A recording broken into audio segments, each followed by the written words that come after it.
धर्म से बातमाओ। आज बहुत प्यारी सी एक चर्चा आपके सामने रख रहा हूं।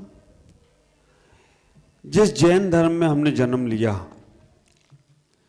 जिस जैन पर्याय में, जिस जैन कुल में हमने जन्म लिया, वहां सबसे अच्छे दो सिद्धांत हमारे पास हैं। और उन दो सिद्धांतों को अगर हम समझने का प्रयास करेंगे तो आप विचार करके रखना कि आपका जीवन बहुत बहुत व्यवस्थित होगा, बहुत बहुत अनुकूल होगा। वो दो सिद्धांत हैं हमारे पास, स्यादवाद और अनेकांत। आप विचार करके रखना, जैन धर्म के दोनों सिद्धांत इतने महत्वपूर्ण हैं, इनको ना समझने के कारण से हम संसार में फंसे हुए हैं। संसार की क्रियाएं हों, घर की क्रियाएं हों, परिवार की क्रियाएं हों, समाज की क्रियाएं हों, अपने मन का भी कुछ हो, अगर दोनों चीजों को आप समझने का प्रयास करते हो, स्यादवाद और अनेकांत, ख्याल करो। हम अपने जीवन में देखें कि जिसके दो पैर होते हैं उसको आप नियम पूर्ण कहते हैं, अगर एक पैर हो तो उसे लंगड़ा कह देते हैं। जिसके दोनों हाथ होते हैं वो पूर्ण आदमी कहते हैं, अगर एक हाथ हो तो उसे हम लूला भी कह देते हैं। आप विचार करके रखना, अगर हम समझने का प्रयास करें तो ये दोनों सिद्धांत हमारे जीवन के ऐसे सिद्धांत हैं, इन दोनों सिद्धांतों को समझें, स्यादवाद और अनेकांत। स्यादवाद कहने की शैली है, अनेकांत समझने की शैली है। स्यादवाद से जो बात कही जाएगी वहां विवाद नहीं होगा, और अनेकांत से जो बात समझी जाएगी वहां विवाद नहीं होगा। स्यादवाद दूसरों को समझाने के लिए है और अनेकांत स्वयं को समझने के लिए है। स्यादवाद जीवन में हमें दूसरों तक पहुंचने के लिए है और अनेकांत अपने तक पहुंचने के लिए है। ख्याल करना, स्यादवाद में सबका जोड़ है और अनेकांत में सब अलग अलग है। स्यादवाद मंजिल है और अनेकांत मार्ग है। उदाहरण से समझने का प्रयास करो। घर में रहते हो, परिवार में रहते हो, कहीं किसी ने कोई बात अगर कह दी तो आपके पास वो बात, वो दृष्टि होना चाहिए, क्योंकि दोनों दृष्टि हमारे पास हों। स्यादवाद की दृष्टि भी हो और अनेकांत की भी दृष्टि हो तो हम अपने जीवन में उस कार्य तक पहुंच सकते हैं। अगर हमारे पास स्यादवाद और अनेकांत की शैली नहीं होगी और समझने की दृष्टि और समझाने की दृष्टि नहीं होगी तो हम हमेशा विवाद में, झंझट में पड़े ही रहेंगे। क्यों कह दिया गया कि जैन व्यक्ति दुखी नहीं होता है और जो दुखी होता है वो जैन नहीं होता है? क्यों कह दिया कि जैन व्यक्ति ही सुलझा हुआ होता है और जो उलझा होता है वो संसारी होता है? क्यों कह दिया गया कि जैन तत्व को प्राप्त करने वाला ही मोक्ष जा सकता है और जैन को समझ ना पाए तो उसे कभी मोक्ष नहीं होगा? क्यों कहा? इसलिए कह दिया गया कि जैन के पास दो दृष्टियां हैं, एक अनेकांत की दृष्टि है और एक स्यादवाद शैली की दृष्टि है। ये दोनों दृष्टि हमारे पास हैं तो हमें संसार में कोई फंसा नहीं सकता। विचार करो, एक ही उदाहरण से, भगवान महावीर के स्वामी के जीवन का उदाहरण है। कितना सत्य है ये नहीं मालूम, लेकिन तथ्य बहुत है। मेरे गुरुदेव आचार्य भगवान पुष्पदंत सागर जी महाराज इस उदाहरण को अक्सर अपने प्रवचनों में रखते हैं। आप विचार करके रखना, उनके जीवन का उदाहरण है, भगवान महावीर स्वामी के जीवन का उदाहरण है। बाल अवस्था में भगवान महावीर स्वामी अपने महल में बैठे हुए हैं और महल में बैठे हुए हैं, महल में रह रहे हैं। उसी वक्त उनके कुछ दोस्त उनसे मिलने के लिए आए। उनसे मिलने के लिए आते हैं, माँ से पूछते हैं कि भगवान महावीर, मेरा मित्र महावीर कहाँ हैं, मुझे उनसे मिलना है। माँ कहती है कि महावीर ऊपर हैं, जाकर मिल लो, और जब जो उन्हें लेके जाना है तो ले जाओ खेलने के लिए। एक बात का हमेशा ख्याल करना, तीर्थंकरों के दोस्त भी सामान नहीं होते हैं। तीर्थंकरों के दोस्त भी स्वर्ग के इंद्र ही होते हैं। तीर्थंकर की जो भी क्रियाएं होती हैं, तीर्थंकर का जो भी वैभव होता है, वो संसारिक नहीं होता है, वो सारा का सारा दैविक होता है। यहां तक कि तीर्थंकर के लिए अगर खान पान की व्यवस्था भी बनती है तो सब स्वर्गों से आती है। तीर्थंकरों के वस्त्र भी होते हैं तो सारे के सारे स्वर्ग से आते हैं। तीर्थंकर की सेवा करने वाली देवियां कहां से आती हैं बगैगांव वालों? हाँ, स्वर्ग से आती हैं। और आप लोगों की सेवा करने वाले कहां से आ रहे हैं? महाराज हम खुद ही सेवा कर लेते, कौन मिलेगा सेवा करने वाला? कैसा पुण्य उन्होंने एकत्रित किया कि आप विचार करके रखना, तीर्थंकर भगवान गर्भ में नहीं आए, उसके 6 महीने पहले से रत्नों की वर्षा होने लगी। और तो और जब गर्भ में आ गए तो मां उनकी सेवा, मां की सेवा के लिए अष्टकुमारियां आ गई। सारी की सारी व्यवस्था दैविक, क्योंकि जिसने संसार की व्यवस्थाएं छोड़ दी ना, उसकी व्यवस्थाएं दैविक होने लगती हैं। और जो संसार की व्यवस्थाओं को इकट्ठा करने में ही लगा है ना, तो लगे रहो। हाँ मुन्ना भाई, लगे रहो। आप विचार करके रखना, जब तक संसार की क्रियाओं से आप अपने आप को बचाओगे नहीं, तब तक दैविक क्रियाएं आपकी होने वाली नहीं। जब तक संसार के पदार्थों से आप अपने आप को बचाओगे नहीं, तब तक दैविक पदार्थ आपको प्राप्त होने वाले नहीं। जब तक बाहर की दुनिया से अपने आप को बचाओगे नहीं, तब तक अंदर की दुनिया तुम्हें समझ में आने वाली नहीं है। जब तक बाहर के लोगों से संपर्क छूटेगा नहीं, तब तक अंतर के संपर्क तुम्हारे बनने वाले नहीं हैं। ख्याल करो, घर के लोगों का प्यार लूटना है तो पहले बाहर के लोगों का प्यार लूटना बंद करो। हम बाहर की दुनिया में लोगों से सुख ढूंढते हैं, बाहर के लोगों से सुख ढूंढने वाले को घर में सुख नहीं मिलता है। ख्याल करके रखना, आप इतना ही सोचना, जो लोग अड़ोसी पड़ोसियों में सुख ढूंढते हैं, उनके घर के लोग उनसे नाराज हो जाते हैं। और जो लोग घर में सुख ढूंढने लगते हैं, घर में वो वस्तु की उपलब्धि समझने लगते हैं, तो उन्हें बाहर के लोग तो देंगे ही देंगे, लेकिन घर के लोग अपने हों तो मजबूती अपनी बात ज्यादा आती है। ख्याल इतना ही करना, आप जिस घर में रहते हो, जिस परिवार में रहते हो, जिस समाज में रहते हो, उनके लोगों के साथ आपका उठना है, बैठना है, बोलना चालना है, तो संकट में वो पहले काम में आएंगे, दूसरे काम में नहीं आएंगे। क्योंकि दूसरों को जब तक मालूम पड़ेगा तब तक तो यहां काम निपट जाएगा। इसलिए जो लोगों के साथ तुम रहते हो, उठते हो, बैठते हो, खाते पीते हो, जिनके साथ तुम्हारा मेल मिलाप 24 घंटे रह रहा है, उनके साथ अच्छा व्यवहार रखिएगा। उनके साथ उठना बैठना बोलना चालना अच्छा रखिएगा।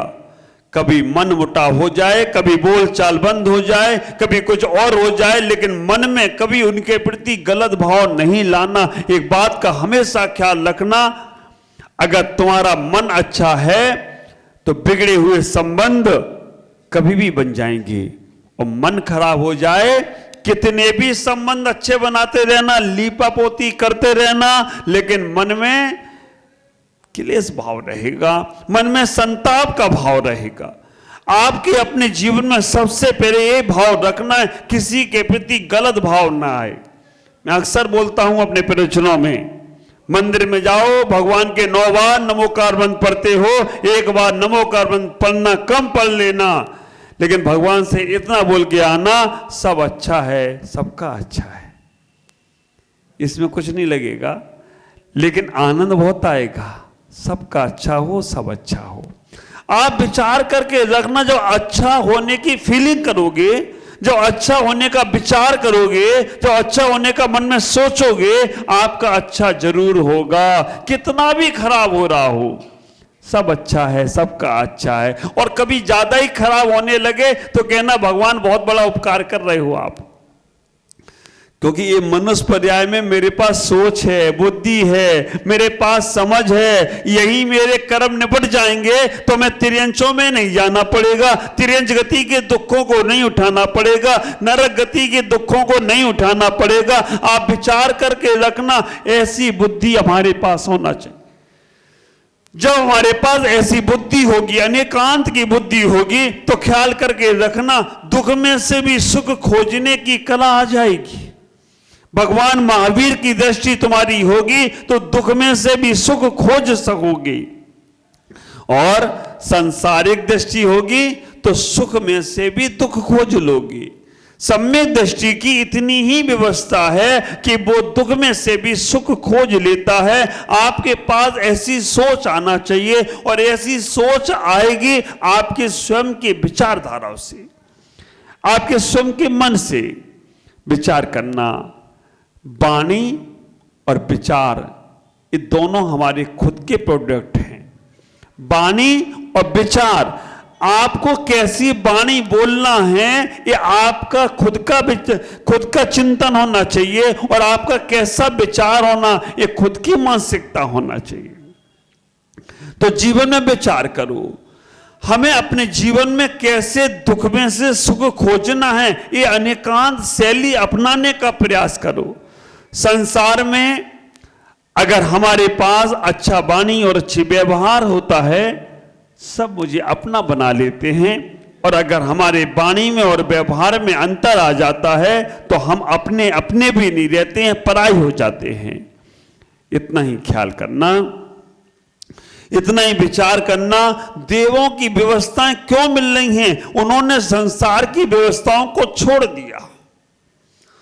और आप ख्याल करो, जो लोग संसार में सुख खोजने की कोशिश करते हैं, संसार के लोगों के साथ सुख खोजने की कोशिश करते हैं, उन्हें अपना आत्मिक सुख नहीं मिल सकता। संसार की तो छोड़ो, तुम शरीर से सुख की कामना करते हो, इस शरीर से तुम सोचते हो मुझे सुख मिलेगा, ये भी तुम्हारी भ्रांति है। खिलाओ दूध मलाई रबड़ी, और बीमार पड़े ना तो दूध मलाई रबड़ी रखी रह जाएगी, और शरीर कहेगा चल बेटा आराम कर, हाँ खूब खाओ घी और चुपड़ी रोटी। और जब ब्लॉक होंगे तो मालूम पड़ा घी चुपड़ी को बोला सूखी रोटी खाओ, कैसे काम चलेगा? तुम उम्मीद मत करो इस शरीर से भी कि ये तुम्हारा साथ देगा। संसार भी साथ देने वाला नहीं है, परिवार भी साथ देने वाला नहीं है, संसार का कोई भी व्यक्ति साथ देने वाला नहीं है, शरीर भी साथ देने वाला नहीं है। इनकी उम्मीद मत रखो, लेकिन इनके बिना काम भी नहीं चलेगा। नहीं, उम्मीद मत रखो तो रबड़ी दूध छोड़ो, सूखी रोटी भी खिलाना बंद कर दो, क्योंकि ये भी साथ देने वाला नहीं। साथ देगी तो आत्मा ही। ये सबको ही मालूम है कि आत्मा तुम्हारी कभी तुम्हारा साथ छोड़कर नहीं जाएगी। इस जन्म में क्या, जन्म जन्म तक नहीं छोड़ के जाएगी।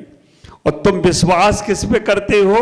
जो तुम्हारा साथ नहीं देता उस पे तुम्हारा विश्वास है, और जो तुम्हारा साथ देने वाला है उस पे विश्वास, भरोसा ही नहीं आ रहा है।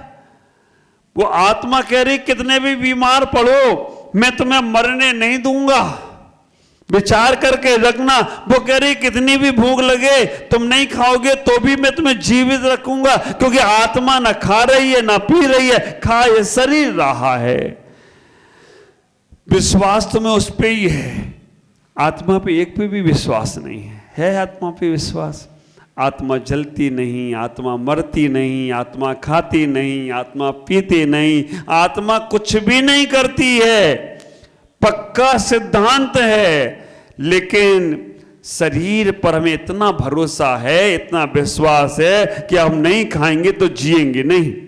वो करी मैं मरती नहीं हूं, तुम खाओ या ना खाओ। लेकिन हमें शरीर का माध्यम बनाना है, शरीर पे विश्वास नहीं करना है, भरोसा नहीं करना है, लेकिन माध्यम तो शरीर का बनाना है। शरीर माध्यम खलु धर्म साधनम, शरीर के माध्यम से धर्म करना है। लेकिन जैसे मंजिल पे पहुंच जाओ मार्ग छोड़ देना है। हाँ, मंजिल पे पहुंचने के बाद मार्ग को पकड़े रहोगे तो मंजिल मिलेगी क्या? हाँ, नहीं मिलेगी ना। आप विचार करके रखना। सुनील भाई, मंदिर में ऊपर वाली भगवान के पास पहुंच गए तो नीचे की मंजिल छोड़ना पड़ती है, छूट जाती है? क्या करना पड़ता है? नीचे छूट जाती है ना, तभी तो भगवान मिलते हैं ना। अगर आप नीचे की मंजिल पे बैठे रहो कि हम यहां जी छोड़ेंगे नहीं, तो भगवान 3 काल में मिलने वाले नहीं। ट्रेन से आप सफर कर रहे हो और सफर करते समय आपका स्टेशन आ गया तो ट्रेन को छोड़ना पड़ रहा है या छूट जाएगी? छूट जाएगी।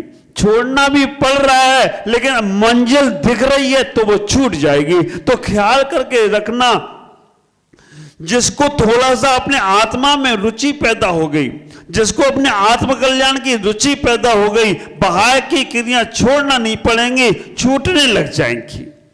लेकिन मकड़ी का जाल इतना ज्यादा पक्का मजबूत बना रखा है, हमारे घर में जो मकड़ी होगी उसका जाल जो है वो भले ही नहीं निकल पा रही होगी, लेकिन हम झाड़ू पोछा लगाएं तो वो निकल के रवाना कर देते उसको। लेकिन अभी तुम्हारा मकड़ी का जाल इतना मजबूत है, हम कितनी झाड़ू पोछा लगाएं, तुम दूसरा तैयार कर लेते हो, तुम तीसरा तैयार कर लेते हो। तुम्हारे पास इतने साधन बन गए हैं कि कहीं ना कहीं से दुख की क्रियाएं शुरू कर लेते हो, निकलना नहीं चाहते हो। सांसारिक चीजों पर, सांसारिक क्रियाओं पर, सांसारिक लोगों पर इतना भरोसा हो गया कि दैविक चीजों का भरोसा ही नहीं रहा तुम्हारे पास। ख्याल करो, सेठ सुदर्शन जैसे लोग जिनको भगवान पर नमोकार मंत्र पर श्रद्धाएं थी, आस्थाएं थी, तो नमोकार मंत्र के माध्यम से उनके कार्य अपने आप होते चले गए। चाहे कितना भी किसी ने आरोप लगा दिया हो, दोषारोपण कर दिया हो, लेकिन वो अपने आप में सही थे। हम भी अपने आप में सही बनने का प्रयास करें, अनेकांत को समझने का प्रयास करें। अनेकांत से कोई भी वस्तु संसार की खराब नहीं है, सारी वस्तुएं संसार की अच्छी हैं। हमारे तीर्थंकर भगवान महावीर स्वामी के समुत्सन में आदिनाथ के समय में 363 मत मारीची ने चला दिए। 363 मत मारीची ने चला दिए, लेकिन 363 मत भी मिथ्या मत होने के बाद भी सत्य हैं। यह अनेकांत की शैली है। 363 मत भी अनेकांत की दृष्टि से देखे जाए सत्य हैं, बस इतना ही है, हमें उलझना नहीं है। मैं कभी कभी बोलता हूं, इधर मंदिर, इधर मस्जिद, इधर गुरुद्वारा, इधर गिरजा, जिधर जी चाहे उधर गिरजा, तेरा कल्याण हो जाएगा। आप विचार करके रखना, इधर मंदिर, इधर मस्जिद, इधर गुरुद्वारा, इधर गिरजा, जिधर जी चाहे उधर गिरजा, तेरा कल्याण हो जाएगा। लेकिन गिरना वहीं, मंदिर वाला मंदिर में गिरे, गुरुद्वारा वाला गुरुद्वारा में गिरे, मस्जिद वाला मस्जिद में गिरे, गिरजा वाला गिरजा में गिरे। मंदिर वाला मस्जिद में गिरेगा तो गया काम से, और मस्जिद वाला मंदिर में गिरेगा तो गया काम से। जहां हो वहीं गिरना। ख्याल करके रखना, जहां तुमने जन्म लिया है तुम्हारी श्रद्धाएं आस्थाएं वहीं पर होंगी। तो आप अपने जीवन में श्रद्धा आस्थाओं के साथ जहां तुमने जन्म लिया पूर्ण तरह से समर्पित हो जाओ, तभी तुम्हारा। आश्चर्य तो तब होता है कि जैन वाला कहता है हमारा धर्म सच्चा, मुस्लिम वाला कहता है हमारा धर्म सच्चा है ना, गिरजाघर वाला कहता है हमारा धर्म सच्चा। भाई ये सच्चा है क्या? कुछ नहीं, तुम्हारी श्रद्धा जैसी है वैसा ही सच्चा है। जिसके प्रति तुम्हारा अटैचमेंट है, जिसके प्रति तुम्हारा लगाव है, जिसके प्रति तुम्हारा अटैचमेंट है, तो विचार करना वो ही सच्चा है और वहीं का प्रभाव मिलेगा।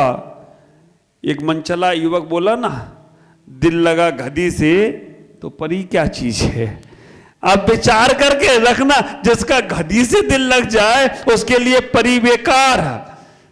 हमारे जिनागम में एक उदाहरण आया है, पुष्पडाल मुनिराज, एक आंख की पत्नी उनकी थी, उनके प्रति मन आ गया उनका, भगवान के समोषण से उठ गए। वो तो विष्णु कुमार मुनिराज की कृपा हो गई कि उन्हें बचा कर लिए आए, नहीं तो गए थे वो काम से। कभी कभी मित्र बहुत सहायकारी होते हैं। तो आप विचार करके रखना, हमें अपने जीवन में उस वस्तु तत्व को समझना है, उस अनेकांत को समझना है। कभी उलझना नहीं, कभी फंसना नहीं है। संकट तो आएंगे, संकट का नाम ही संसार है। संकट से निकलने का नाम संन्यास है। और संकट से छूट गए तो वो सिद्धत की यात्रा हो जाए तो कोई आश्चर्य की बात नहीं है। ये विचार करके रखना, संकट जब तक आ रहे हैं संसार में ही हो, और संकट से निकलने का साधन मिल गया, तुमने समझ लेना सन्यासी हो गए हो। सन्यासी होने के बाद भी संकट आ रहे हैं तो समझ के रखना भी संसारी ही हो। और जब संकट बिल्कुल ही पूर्ण समाप्त हो जाए तो सिद्धत को प्राप्त हो जाओ। संसार, संन्यास और सिद्धत, जहां जहां संकट है संसार है। संकट से उभरने के लिए हमें और कुछ नहीं करना, समता को धारण करना है। संसार के संकटों से निकलने के लिए समता धारण करो। मुझसे किसी ने पूछा, मैंने शायद पहले भी बोला हो, सुना होगा आपने, मुझसे किसी ने पूछा कि सबसे कम शब्दों में मोक्ष मार्ग क्या, सबसे कम शब्दों में मोक्ष मार्ग की परिभाषा क्या। मैंने उसको इतना ही बोला, दो चीजें अपने जीवन में उतार लो, समता और संयम। समता और संयम अगर आपने अपने जीवन में उतार लिया तो समझ के रखना तुम्हारा मोक्ष पक्का।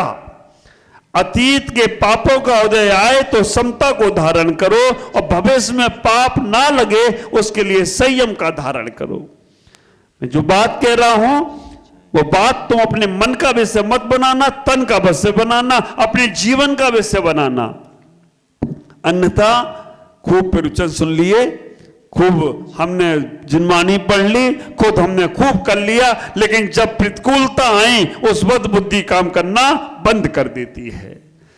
समता को धारण करो, ख्याल करके रखना। कभी कभी ये होता है कि सामने वाला आदमी बड़ा पावरफुल होता है। उस पावरफुल, अभी मैं गुवाहाटी में था, प्रवचन होते थे, बगल में रेलवे लाइन थी, और रेलवे लाइन की आवाज रेल की आती थी जो बहुत जोर से, और मैं कर रहा हूं तो मुझे क्या करना पड़ता था, मैं मौन हो जाता था। क्यों? इसके सामने तो पंगा लेना, भिखमंगा बनना है, क्योंकि ये सुधर नहीं सकती ट्रेन। और उसको पता नहीं क्या था कि जैसे ही वो महावीर स्थल का स्टेशन दिखता था वो बड़ा हॉर्न चालू कर देता था। तो हमने इससे पंगा लेना, अपने आप को भिखमंगा बनाना है, क्योंकि ये नहीं सुधर सकती, तो अपन शांत हो जाओ। तो विचार करना, जब तुम्हारे ऊपर कोई अवसर आए, कोई परेशान करे, शांत हो जाओ, सब निपट जाएगा। चुप होकर बैठिए, देख दिनन के फेर, नीके दिन जब आएंगे बनत नहीं लगेगी देर। विचार करके रखना, चुप होकर बैठिए, देख दिनन के फेर, नीके दिन जब आएंगे तो बनत नहीं लगेगी देर। इतना ही विचार करना। संसार में तो संकट रहेंगे। अगर संकट संसार से खत्म हो गए तो फिर सिद्धत में और सिद्धालय में और संसार में अंतर क्या रहेगा? दोनों जगह ख्याल करके रखना। इतना ही सोचना, इतना ही विचार करना कि अब एक और बात सोचना, संसार में रहकर भी हम संसार से मुक्त हो सकते हैं क्या? हाँ, कोई भी जीव सिद्धालय में जाकर सिद्ध नहीं हुआ। ख्याल करके रखना, कोई भी जीव सिद्धालय में जाकर सिद्ध नहीं हुआ।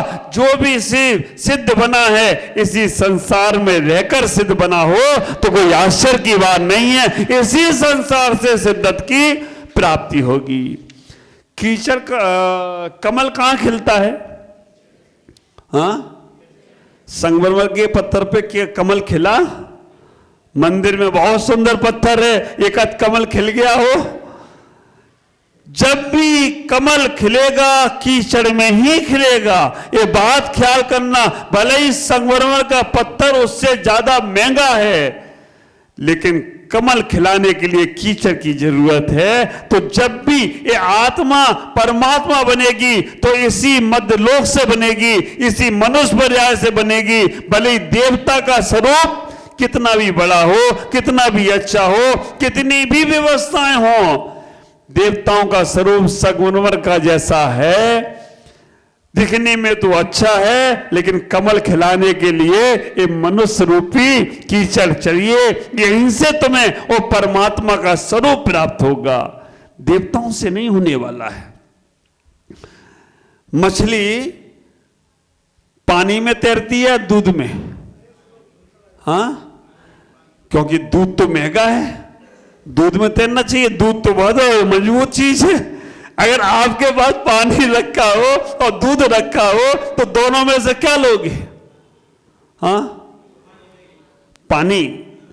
आप विचार करके रखना, मछली के पास पानी का भी तालाब है और दूध का भी तालाब है। मछली से कहा जाए किस में तैरोगे? नादान इंसान कहता कि दूध में तैरा दो, क्योंकि दूध पीती भी आएगी तो मजबूत होगा। लेकिन समझदार कहेगा कि मछली जल की हाथ लगाओ तो डर जाएगी, बाहर निकालो तो। ये कहानी बचपन में पढ़ी थी, लेकिन आजकल भी लागू हो रही है ना? आजकल भी लागू हो रही है कि जो भौतिकता की सामग्री में उलझ रहे हैं उन पे लागू होती है। लेकिन हम इतना ही समझें, अनेकांत के जीवन को समझें, संसार की व्यवस्थाओं को समझें। संसार में जो कुछ तुम्हें मिल रहा है वो कुछ ज्यादा नहीं है, क्षण भंगुर है। ऐसी वस्तुएं हजार बार नहीं, लाखों बार, करोड़ों बार मिली थी, मिलेंगी और मिलती रहेंगी। लेकिन जो नहीं मिला है उसे पाने का प्रयास करो। जो नहीं अभी तक पा पाए हो उसे पाने का प्रयास करो। हम वही चीजों में खुश होते रहते हैं, वही चीजों में हम आनंद लूटते रहते हैं, वही घरों में रहने लगते हैं। आप विचार करके रखना, दो प्रकार के कबूतर होते हैं, एक जंगली कबूतर और एक पालतू कबूतर। जंगल के जो कबूतर शहर में आकर तुम्हारे मंदिरों में बैठ जाएं और उनको तुम चुटकी बजाओ तो तुरंत उड़ जाएंगे और दोबारा लौट के नहीं आते। और एक पालतू कबूतर होते हैं, हम उन्हें बहुत बार उड़ाते हैं, उड़ जा उड़ जा, वो कहाँ उड़ जाएंगे, फिर बाद में क्या होगा? लौट घूम के फिर वही आ जाते। तो आप विचार करके रखना, एक मानसिकता हमारी जंगली कबूतर की है और एक हमारी पालतू कबूतर की है। जंगली कबूतर की मानसिकता वो होगी, अगर कोई व्यक्ति तुम्हें कुछ कह रहा है, तुम्हें किसी व्यक्ति से दुख है, किसी क्रियाओं से दुख है, किसी चीजों से तुम्हारे मन में संकट है, संकेलेश का भाव है, जंगली कबूतर वाला मन होगा, एक बार में छोड़ देगा, दोबारा वो क्रिया करेगा नहीं, दोबारा वो मानसिकता में आएगा नहीं। पालतू होगा, तुम कहते रहो हम वही करते रहेंगे। पालतू होगा तो कहेगा तुम्हारा काम कहने का है और मेरा काम करने का है, बार बार ढीठ हो गया। वो कुत्ते की पूंछ कितनी भी पोंगरी में डालो, जब निकालोगे तब सीधी हो जाएगी क्या? नहीं होगी। तो आप विचार करके रखना, हमारी मानसिकताओं को समझें। ये जानवरों के उदाहरण क्यों दिए जा रहे हैं? क्योंकि जैसे जानवरों के उदाहरण देकर कम से कम हमारी बुद्धि में आ जाए। हमें अपने जीवन की दैविक व्यवस्थाओं को देखना है। भगवान महावीर अनेकांत दृष्टि को कैसे समझाते हैं? मित्रों ने जाकर बोला मुझे महावीर से मिलना है। मित्र भी स्वर्ग से आए थे, मिलने के लिए जाने लगे। मां ने कहा महावीर ऊपर है। मित्र लोग ऊपर गए, ऊपर जाकर देखा कोई था ही नहीं, पिताश्री सिद्धार्थ बैठे थे। पिता से पूछा मेरे मित्र महावीर कहाँ हैं? उन्होंने कहा तुम्हारा मित्र महावीर नीचे है। वो सारे के सारे मित्र नीचे आए, मां से पूछा महावीर कहाँ हैं? उन्होंने कहा ऊपर है। ऊपर गए तो नीचे भेज दिया पिता ने नीचे भेजा, मां ने ऊपर भेजा। मित्र को ना महावीर मिले ना कोई। मित्रों ने सोचा शायद माता पिता आज हमें मिलने नहीं देना चाहते हैं।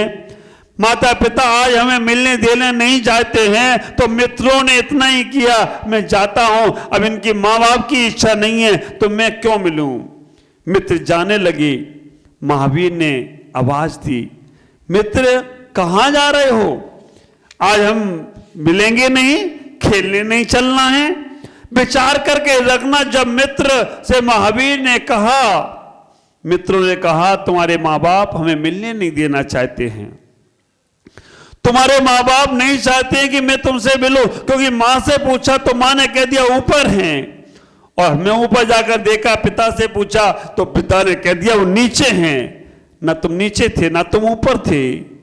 महावीर ने कहा मित्र वापस आओ। महावीर ने कहा मित्र वापस आओ, मैं ऊपर भी नहीं था मैं नीचे भी नहीं था, वो बात दोनों सही हैं। मेरी माँ ने भी सही कहा है, मेरी माँ ने कहा ऊपर है वो सही कह रही थी, मेरे पिता ने कहा नीचे है वो भी सही कह रहे थे। मित्रों ने कहा हाँ तो माँ बाप है ना इसलिए वो तो सही कहेंगे ना, हम थोड़ी सही कहेंगे। अब विचार करके रखना, मित्रों की बुद्धि सांसारिक थी, मित्रों की बुद्धि सांसारिक थी, उन्हें संसार की क्रियाओं का ज्ञान था लेकिन आध्यात्मिक क्रियाओं का ज्ञान नहीं था।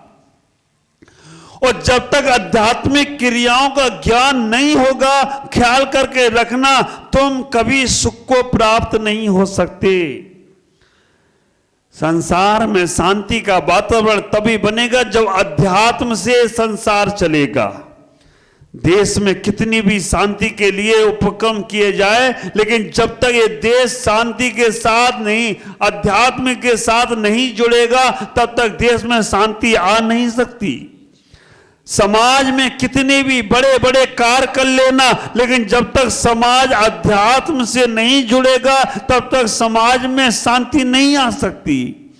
हम कितने बड़े बड़े व्यापार कर लें, हम कितने बड़े बड़े बिजनेस कर ले, लेकिन अगर हम अध्यात्म से नहीं जुड़ेंगे तो हमें शांति मिलने वाली नहीं है। घर में, परिवार में, बिजनेस और व्यापारों से शांति नहीं आएगी, पैसा कमाने से शांति नहीं आएगी।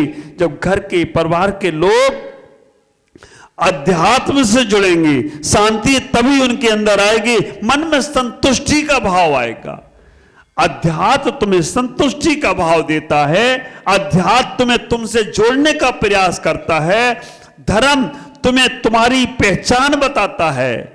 पैसा, बिजनेस ये दूसरों की पहचान बताते हैं, व्यापार, बिजनेस ये दूसरों से जोड़ते हैं, अध्यात्म तुम्हें तुमसे जोड़ने का प्रयास करता है।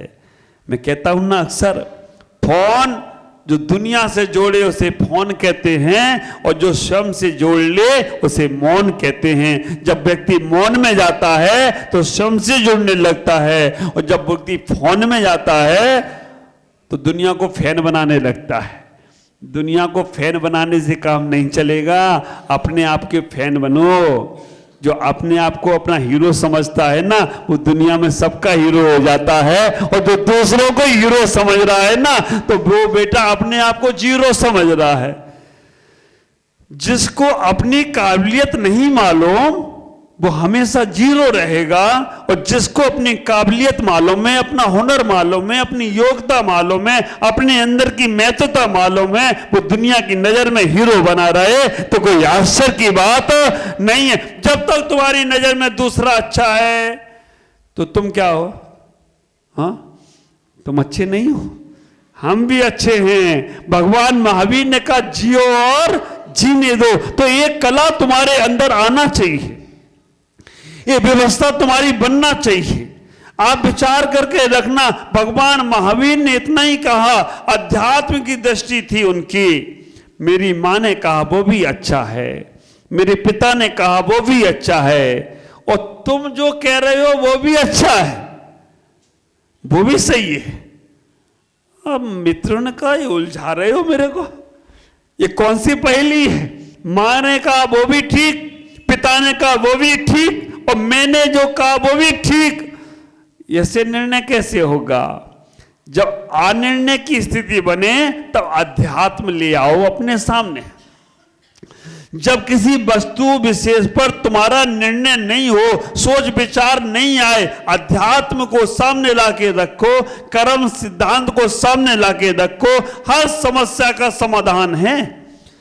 अध्यात्म के पास, कर्म सिद्धांत के पास हर चीज का समाधान है। एक बात का आप ख्याल करना। मित्रों ने कहा, मित्र महावीर, मुझे तुम्हारी पहेलियां समझ में नहीं आ रही हैं, ये आप कैसे कह रहे हो? मां ने कहा ऊपर है, ये सही है। पिता ने कहा नीचे है, ये सही है। और हमें ना नीचे मिले ना ऊपर मिले, ये भी सही है। ये कैसी पहेलियां उलझा रहे हो, सुलझा रहे हो या बता रहे हो? महावीर ने इतना ही कहा स्यादवाद की शैली से। मैं 7 मंजिल का महल था भगवान महावीर का। महल का नाम नंद्यावत। भगवान आदिनाथ का महल कितने मंजिल का था? 84 का। और नाम क्या था?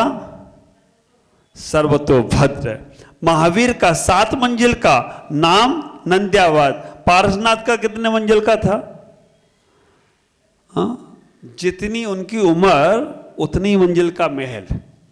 ख्याल करो, हाइट, शरीर की हाइट आप विचार करें। 10 मंजिल का महामनोहर नाम था। बाकी के मालूम नहीं है अपने को, ना तो हमसे पूछने आ जाना, नहीं कि बाकी के भी बताओ महाराज। 3 के पढ़ने में आए या 3 के बताती है आपको। तो इतना ही विचार करना। 7 मंजिल का था तो महावीर बीच की मंजिल में थे। 3 मंजिल नीचे की छोड़ दो, 3 ऊपर की छोड़ दो, 20 की मंजिल में महावीर थे। और जब मित्रों ने पूछा महावीर कहाँ है, तो ना ऊपर, तो मित्र क्या किए? सीधे ऊपर चले गए। 7वीं मंजिल पे जाके पूछा महावीर का, नीचे, वो सीधे नीचे आ गए, बीच की मंजिल देखी नहीं। तो मां ने कहा ऊपर है, ये भी सही है, क्योंकि मां की अपेक्षा वो ऊपर थे। और पिता ने कहा नीचे है, तो वो भी सही है, क्योंकि पिता की अपेक्षा भी वो नीचे थे, 4थी मंजिल में थे। और मित्रों को ना नीचे मिले ना ऊपर मिले, तो ये भी सही था, क्योंकि मित्रों ने बीच में देखा ही नहीं। तो तीनों सही हो तो कोई आश्चर्य की बात नहीं है। ये दृष्टि हमारे अनेकान और स्यादवाद की है। अब आपको ये दृष्टि अपने घर में, परिवार में, समाज में, देश में, अपने लिए भी लगाना है। क्या उलझोगे? कोई ने बोला दिन है अभी, हाँ ठीक है, स्यादस्ती है। कोई ने बोला दिन नहीं है, रात है, ठीक है, रात है। अमेरिका में अभी रात है। कौन कह रहा है रात नहीं है? मैं भी कह रहा हूं रात है, लेकिन यहां नहीं, अमेरिका में है। आप विचार करना, कुछ रात भी है कुछ दिन भी है। हाँ, स्यादास्ती स्यादनास्ती। शाम होगी तो अंधेरा भी आएगा और सुबह होगी तो उजाला भी आएगा। आप ख्याल करना, 7 भंग जो हमारे जिनागम में आचार्यों ने कहा, स्याद अस्ति स्याद नास्ति, स्याद आस्ति स्याद आस्ति, 3 हो गए। स्याद वक्तव्यम स्याद अवक्तव्यम, स्याद वक्तव्यम आस्ति स्याद वक्तव्यम नास्ति, स्याद वक्तव्यम आस्ति नास्ति। ये 7 चीजें कुछ है। अभी सिद्धांतिक विषय होगा, क्लास के माध्यम से और क्लियर करूंगा, लेकिन अभी ये समझने का प्रयास करो, अनेकांत की दृष्टि से समझो। कोई ने कोई बात कही, एकदम से जवाब मत दीजिएगा, तात्कालिक जवाब मत दीजिएगा। हम उस बात को समझें, किस अपेक्षा से कहा है। अगर सही बात कही है तो सुधारने का कोशिश करो। गलत कहा है, कहने दो, उसने गलत कहा है, हमने तो किया ही नहीं। जब किया ही नहीं, कर नहीं तो डर नहीं, तुम्हें कभी उलझोगे नहीं। आज इतना ही कहूंगा कि हम भगवान महावीर के 2 सिद्धांतों को अपनाएं, अनेकांत और स्यादवाद। अनेकांत से वस्तु को समझो, एक ही जेंट्स, एक ही आदमी। कोई कहता है ये चाचा है हमारे, कोई कहता है ये पिता है हमारे, कोई कहता है ये मेरा भाई है, कोई कहता है मेरा ये बेटा है, कोई कहता है मामा है, कोई कहता है नाना है। अगर आप उसके कहो नहीं मेरा ये तो बेटा ही है, झूठ हो जाएगा, क्योंकि पिता की अपेक्षा बेटा है, चाचा की अपेक्षा भतीजा है। ऐसे हम इस बात को समझेंगे इस विषय पे हम और भी चर्चा करेंगे। आज इतना ही कहूँगा, स्यादवाद से समझो, अनेकांत से समझो, स्यादवाद से कहो तो जीवन का बहुत कुछ आनंद बरसेगा। आज इतना ही। ओम नमः